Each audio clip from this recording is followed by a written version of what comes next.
যদি খালি মাথার মধ্যে নেন যে ফেরাউনের সময় যে পিরামিডগুলো কিভাবে তৈরি হলো, আপনার মাথা ঘুরে যাবে।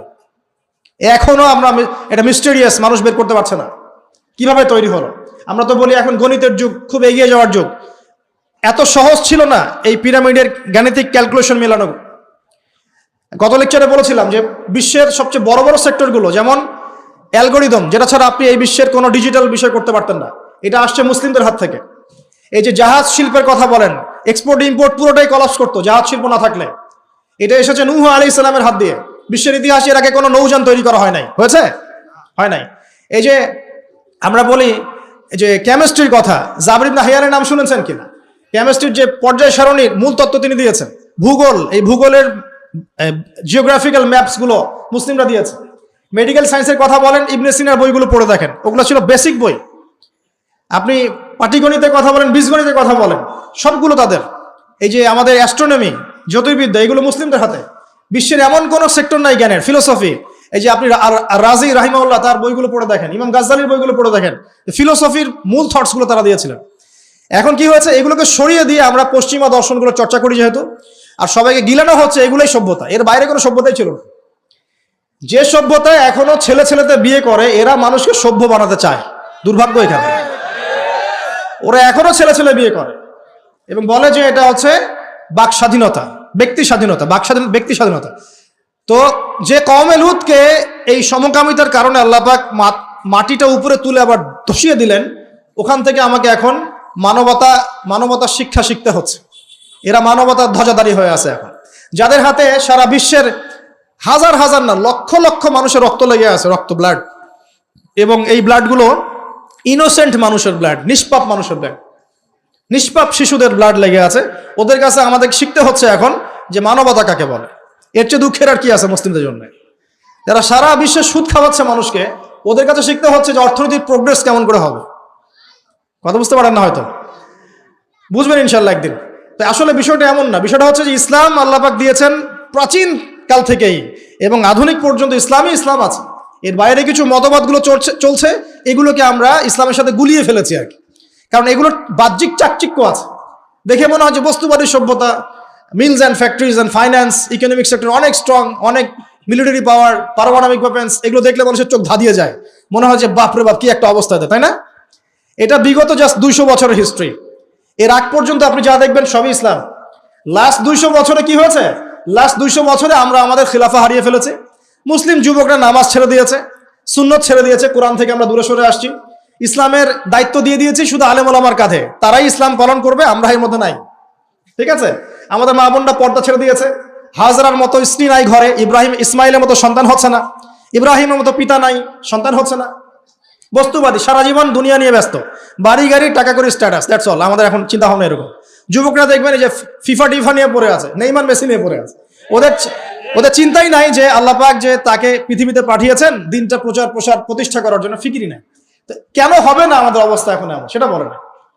কত পার্সেন্ট মানুষ দেখাবেন নামাজ পড়ে 5 ওয়াক্ত? কত পার্সেন্ট মুসলিম দেখাবেন যে কোরআনটা বিশুদ্ধ করে তেলাওয়াত করতে পারে?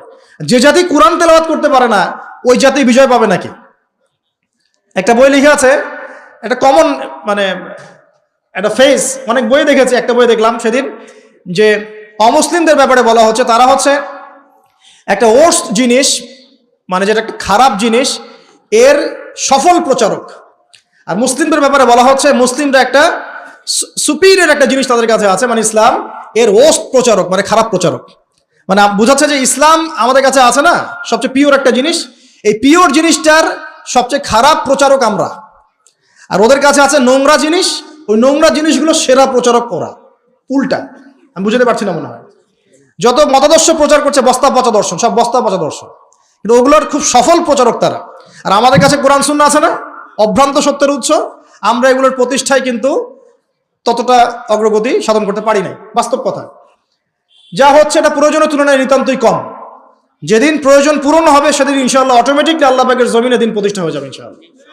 আর দিন প্রচার আর প্রতিষ্ঠা এক জিনিস নয়। প্রচার মানে হচ্ছে আপনি নামাজ পড়ছেন, প্রচার হচ্ছে সুন্দর, মাশাআল্লাহ, কিন্তু আপনি সব দিক থেকে শক্তিশালী নন, তাই বিশ্বের অন্য সভ্যতা আপনার উপর চাপ খাটিয়ে নামাজের স্বাধীনতাও হরণ করতে পারে। এর নাম হচ্ছে ক্ষমতা। এই ক্ষমতা ওদের হাতে আছে, আমাদের হাতে নাই। তো প্রতিষ্ঠা অন্য জিনিস, প্রতিষ্ঠা না হওয়া পর্যন্ত শান্তি নাই। প্রতিষ্ঠা না হওয়া পর্যন্ত ঘুমানোর সুযোগ নাই মুসলিমদের। প্রচার চলবে, প্রচার প্রতিষ্ঠা এক জিনিস নয়। প্রতিষ্ঠা না হওয়া পর্যন্ত হাল ছাড়া যাবে না ইনশাআল্লাহ তাআলা। যখন প্রতিষ্ঠা হবে তখন আপনি সুকুনের সাথে ঘুমাতে পারবেন। যতক্ষণ পর্যন্ত প্রতিষ্ঠা হয় নাই সমস্যা আছে, যতটুকু চলছে এটাও থাকবে না, এমনও হতে পারে, আল্লাহ না করুক। এখন আসেন, আমরা জানলাম যে ইসলাম চিরায়ত কাল থেকে ছিল। নবী সাল্লাল্লাহু আলাইহি ওয়াসাল্লাম তাহলে কি করলেন? তিনি কি নতুন কোন শরীয়ত নিয়ে আসলেন?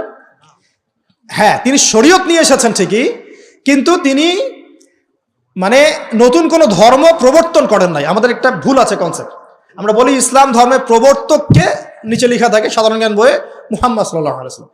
মুহাম্মদ সাল্লাল্লাহু আলাইহি ওয়াসাল্লাম কি ইসলাম নতুন করে প্রবর্তন করেছিলেন? বরং নতুন করে তিনি শরীয়তটা প্রচার করেছেন। তিনি কি লা ইলাহা ইল্লাল্লাহের দাওয়াত ছাড়া অন্য কোনো দাওয়াত দিয়েছেন? আর নূহ আলাইহিস সালামও তো লা ইলাহা ইল্লাল্লাহেরই দাওয়াত দিয়েছেন।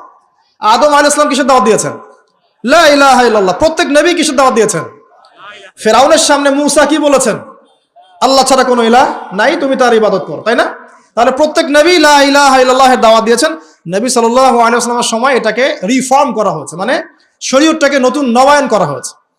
তো নবী সাল্লাল্লাহু আলাইহি ওয়াসাল্লামের শরীয়ত আসার পর আগের শরীয়তগুলো চলবে কিনা? চলবে? যদি কেউ মনে করেন নবী সাল্লাল্লাহু আলাইহি ওয়াসাল্লামের শরীয়ত আসার পরেও আগেরগুলোও চলবে, তাহলে কুফরের মধ্যে থাকবে, থাকবে না?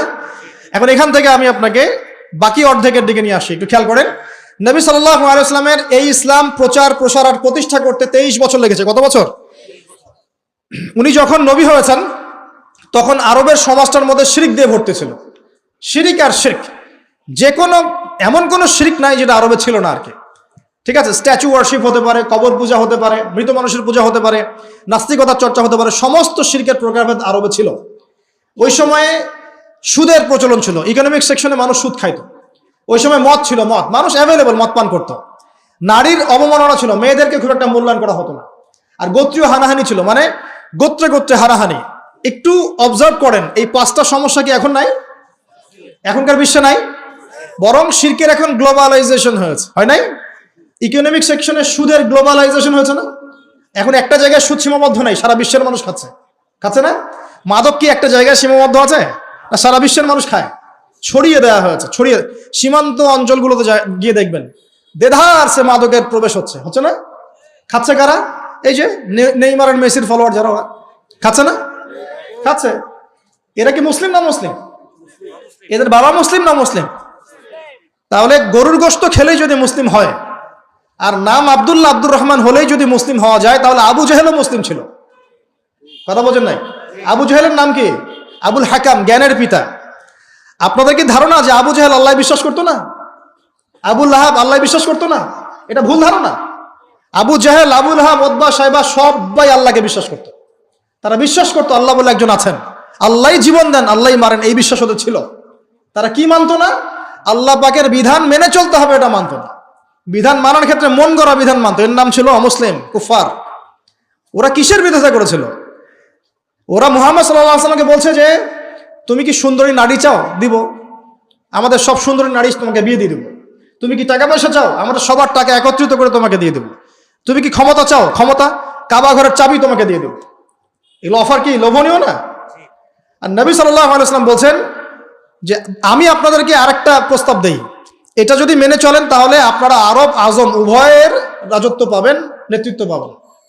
তারা বলছে কি সেটা বলো?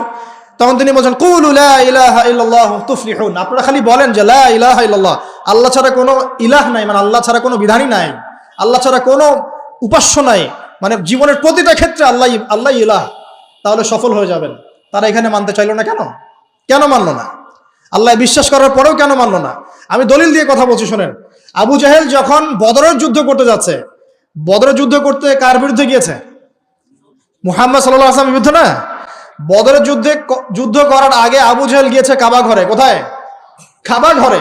কাবা ঘরে গিয়ে বলেছিল, দোয়া করেছিল, আল্লাহুম্মা, হে আল্লাহ, ইন কুনতা তাআলাম, আপনি যদি জানেন, আন্না মুহাম্মাদান আলাল হক, মুহাম্মদ সত্যের উপরে আছে, ফানসুরহু, তাহলে তাকেই সাহায্য করেন। ওয়া ইন কুনতা তাআলাম, আর আপনি যদি জানেন যে নাহনু আলাল হক, নাহনুল কুরাইশ আলাল হক, আমরা কুরাইশ হকের উপরে আছি, ফানসুরনা, আমাদেরকে সাহায্য করেন। তাহলে আবু জেহেল আল্লাহ বিশ্বাস করে না? আবু সুফিয়ান আল্লাহ বিশ্বাস করতো না? তখন করতো। তাহলে এই যে আমাদের একটা কনসেপ্ট, ভুল কনসেপ্ট। তারা আল্লাহকে বিশ্বাস করতো, করার পরেও এই যে 5টা বড় বড় জাহেলিয়াত, এই জাহেলিয়াতে ছিল, যে জাহেলিয়াতে এখন পুরো বিশ্বের মানুষই আছে।